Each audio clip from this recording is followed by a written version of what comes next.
Good morning dear students and welcome to online group 8th।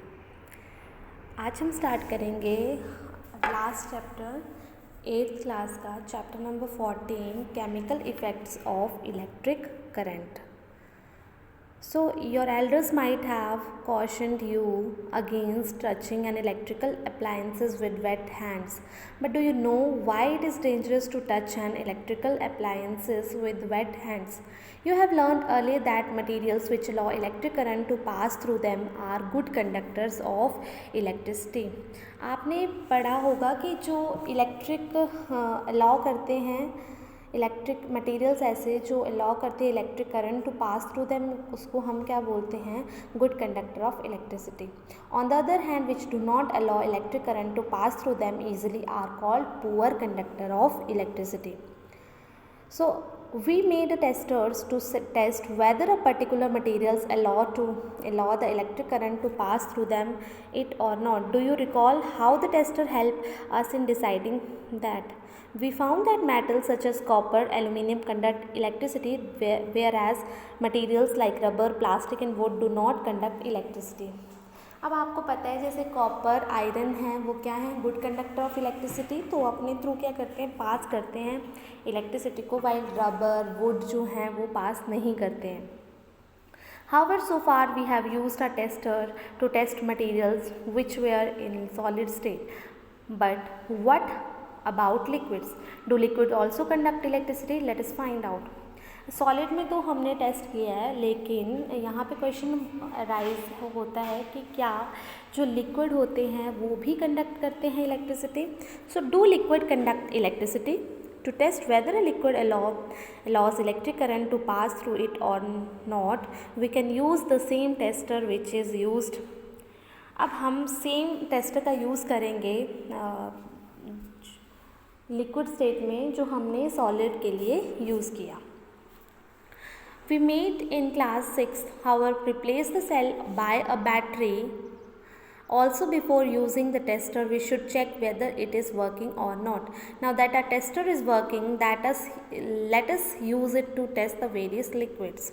यहाँ पे liquid के लिए यूज़ कर रहे हैं, लेमन जूस लिया है, उसमें क्या करेंगे? टेस्टर का यूज़ करेंगे। बल्ब है यहाँ पे, बैटरी का यूज़ किया है, बल्ब, बैटरीज एंड जो हमने लिक्विड चीज़ ली है क्या है वो? Lemon juice. When the liquid between the two ends of the tester allow the electric current to pass through, the circuit of the tester becomes completed. The current flows in the circuit and the bulb glow. When the liquid does not allow the electric current to pass, the circuit of the tester is not complete and the bulb does not glow. अब इसमें बोला है कि अगर हम tester को उसमें डालते हैं और उसके थ्रू जो है वो करंट पास होता है, बल्ब ग्लो करता है, इसका मतलब वो क्या कर रहा है? कंडक्ट करता है इलेक्ट्रिसिटी। अगर इससे उल्टा हुआ तो वो कंडक्ट नहीं करेगा। In some situations even though the liquid is conducting the bulb may not glow. It may be happened in activity 14.2. What can be the reason? Do you remember why the bulb glow when the electric current passes through it? Due to the heating effect of current. अब ये जो bulb glow होता है वो किसके कारण होता है कि आपको पता है? ये हीटिंग इफेक्ट जो होता है करंट का, उसकी वजह से the filament of the bulb get heated to high temperature and it starts glowing. Heating effect, जो फिलामेंट होता है बल्ब के अंदर वो हीटअप होता है और वो हाई टेम्परेचर में जाता है, जिसकी वजह से बल्ब क्या करता है? Glow. However, if the current through a circuit is too weak, the filament does not glow. अगर सर्किट में करंट वीक होगा तो फिलामेंट क्या करेगा? ग्लो नहीं करेगा.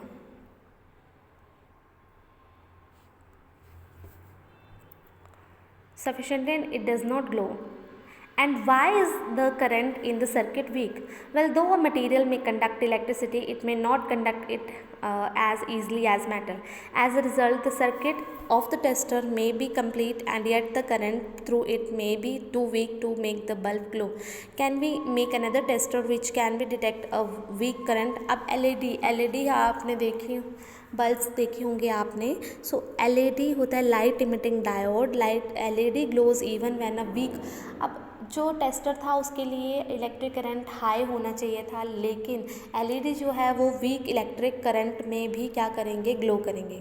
There are two wires called leads attach to an LED. One lead is slightly longer than the other. Remember that while connecting a circuit the longer lead is always connected to positive terminal of battery and shorter lead is connected to negative terminal of the battery. इसमें दो wires हैं, जो लंबी वाली उसको हमने किसके साथ लगाना है, पॉजिटिव के साथ लगाना है, और जो छोटी वाली वायर है उसको हम किसके साथ लगाएंगे, नेगेटिव टर्मिनल के साथ. We can use another effect of an electric current to make another kind of tester. Do you recall that electric current produces magnetic effect. 6th class में आपने पढ़ा होगा कि इलेक्ट्रिक करंट जो है वो क्या प्रोड्यूस करती है, magnetic effect. What happens to a compass needle kept nearby when current flows in a wire. Even if the current is small, the reflection of the magnetic needle can be seen. Can we make a tester using the magnetic effect of. अब जब उसमें current flow करेगा तो जो magnetic needle है, compass हम लगाएंगे, अगर वो डिफ्लेक्ट करता है इसका मतलब वहाँ से इलेक्ट्रिक करंट क्या कर रही है, पास कर रही है. अगर वो नहीं डिफ्लेक्ट करेगा इसका मतलब है कि इलेक्ट्रिक करंट पास नहीं कर रहा है. यहाँ पे आपको टेबल दिया है, उसमें आपसे पूछा है पुअर कंडक्टर कौन से हैं. मटेरियल्स लेमन जूसेस में vinegar, tap water, vegetable. Compass needle show deflection show करेगी या नहीं. जैसे यहाँ पे लेमन जूस का बताया है कंपास नीडल, बिकॉज वो क्या है, good conductor of electricity. Okay. उसके बाद नेक्स्ट आता है chemical effect of electric current. Chemical effect में हम पढ़ेंगे as in class 7th we have learn some effects of electric current. Can you list these effects? What effect does the current produce when it flows to a conducting solution? Let us find out. Take out carbon rods carefully from 2 discarded cells. Clean their metal caps with sandpaper. Wrap copper wires around the metal caps of the carbon rod and join them to a battery. ये carbon rods हैं और ये metal cap है, उसको किससे join किया, एक circuit से जिसमें क्या है, बैटरी, और उसको किसमें डाला है, वाटर में. Passing current through water. किसके थ्रू करंट पास हो रहा है, वाटर के थ्रू. अब पोर कप, ये पूरे सॉल्यूशन यहाँ पे बनाई है. ये a British chemist William Nicholson have shown that if electrodes were immersed in water and current was passed, bubbles of oxygen and hydrogen were produced. Oxygen bubbles formed on the electrode connected to positive terminal of the battery and hydrogen bubbles are formed on the other. अब इसमें बोला है scientist ने, British chemist थे, उन्होंने बोला था कि जब भी रॉड को हम वाटर में डिप करेंगे तो करंट जब भी पास होगा उसके थ्रू तो बबल्स निकलेंगे, ऑक्सीजन और हाइड्रोजन. ऑक्सीजन कहाँ से निकलेगा, जो पॉजिटिव है, पॉजिटिव टर्मिनल के साथ अटैच है इलेक्ट्रोड, एंड जो नेगेटिव के साथ अटैच है वहाँ से कौन से बबल्स निकलेंगे, hydrogen bubbles. The passage of an electric current through a conducting solution causing chemical reaction. जब भी करंट पास करेगा तो वहाँ से क्या होगा, कंडक्टिंग सॉल्यूशन के थ्रू पास करेगा तो वहाँ पे क्या फॉर्म होगी, chemical reaction. As a result bubbles of gas may be formed on the electrode. Deposits of metals may be seen on electrode. Changes of colour of solution may occur. The reaction would depend on whether solution electrodes are use. These are some of the chemical effect of electric current. और ये जो colour change हो जाएगा solution का, वहाँ से bubbles form होंगे. सो ये कुछ एग्जाम्पल्स हैं, वो शो करते हैं कि यहाँ पे इलेक्ट्रिक केमिकल इफेक्ट्स होते हैं इलेक्ट्रिक करंट में. Electroplating.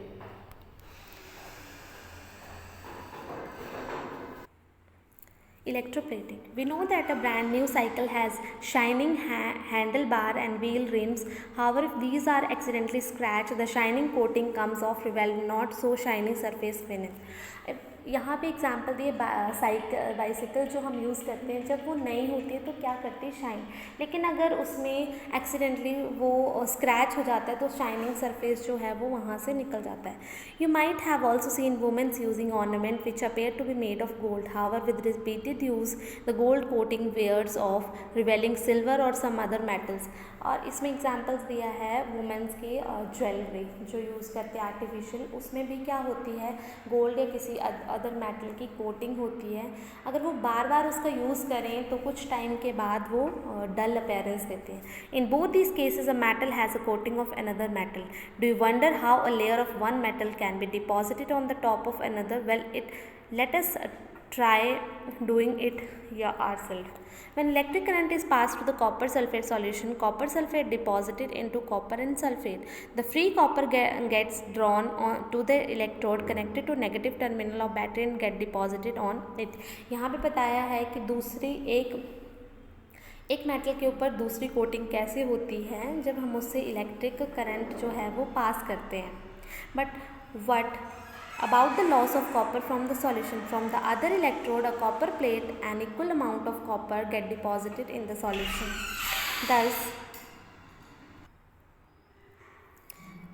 Thus copper from the solution is restored and the process continue. This means the copper get transferred from one electrode to another. अब यहाँ पे कॉपर का एग्जाम्पल बताया है, कॉपर सॉल्यूशन जो ली है और इलेक्ट्रोड कॉपर, तो क्या होता है, कॉपर जो है वो ट्रांसफ़र होगी एक इलेक्ट्रोड से दूसरे में. The process of depositing of layer of any desired metal on another material by means of electricity is called as a electroplating.